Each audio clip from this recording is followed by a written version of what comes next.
स्वागत है आपका जन तक भारत पर, जहां हर खबर रखती है मायने और हर आवाज बनती है हक की पहचान।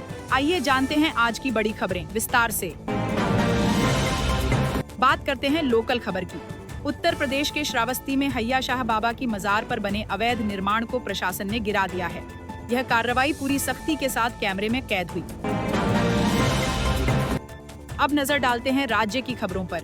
आंध्र प्रदेश में गूगल अब एशिया का सबसे बड़ा 8 गीगावाट डेटा सेंटर 6 बिलियन की लागत से बनाने जा रहा है, जिससे रोजगार और डिजिटल ताकत दोनों को मिलेगी बड़ी बढ़त। वहीं तमिलनाडु से खबर है कि बीजेपी ने एक्ट्रेस और नेता खुशबू सुंदर को प्रदेश उपाध्यक्ष बनाया है, जिससे दक्षिण भारत में पार्टी की पकड़ और मजबूत होने की उम्मीद है। अब बढ़ते हैं राष्ट्रीय खबरों की ओर।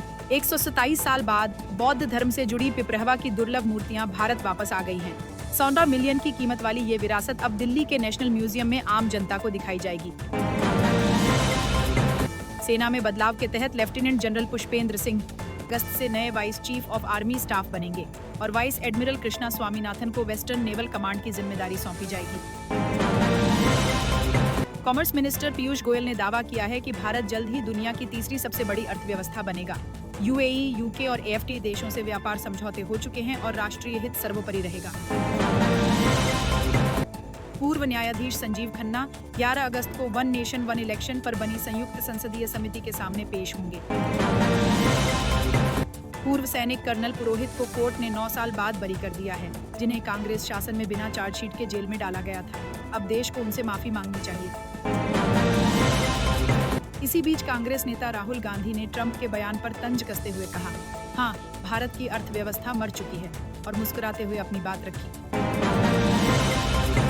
दूसरी ओर तमिलनाडु की सियासत में हलचल है। पूर्व मुख्यमंत्री ओसा पन्नीरसेल्वम एनडीए छोड़कर अभिनेता विजय की पार्टी से गठबंधन की तैयारी में है। अब चलते हैं खेल जगत की ओर। वर्ल्ड चैंपियनशिप ऑफ लीजेंड्स में भारत ने पाकिस्तान के खिलाफ सेमीफाइनल खेलने से मना कर दिया है। इसके चलते इजी माई ट्रिप ने भी स्पॉन्सरशिप से हाथ खींच लिया है। बात करते हैं अंतर्राष्ट्रीय खबरों की। अमेरिका ने ब्राजील के सुप्रीम कोर्ट के जज अलेक्जेंडर डी मोरायस पर ग्लोबल मैग्निट्स्की एक्ट के तहत मानवाधिकार उल्लंघन का आरोप लगाते हुए प्रतिबंध लगा दिए हैं। अमेरिका के कैलिफोर्निया में F-35 फाइटर जेट फिर क्रैश हो गया, जो अब तक का 15वां हादसा है।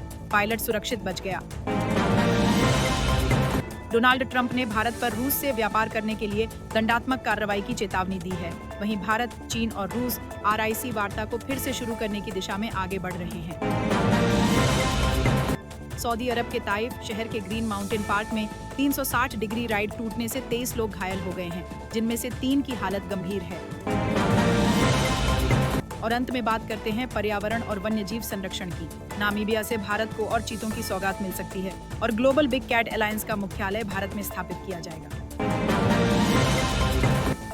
तो ये थी आज की बड़ी खबर, सिर्फ जन तक भारत पर, जहां हर सच पहुंचे जन तक।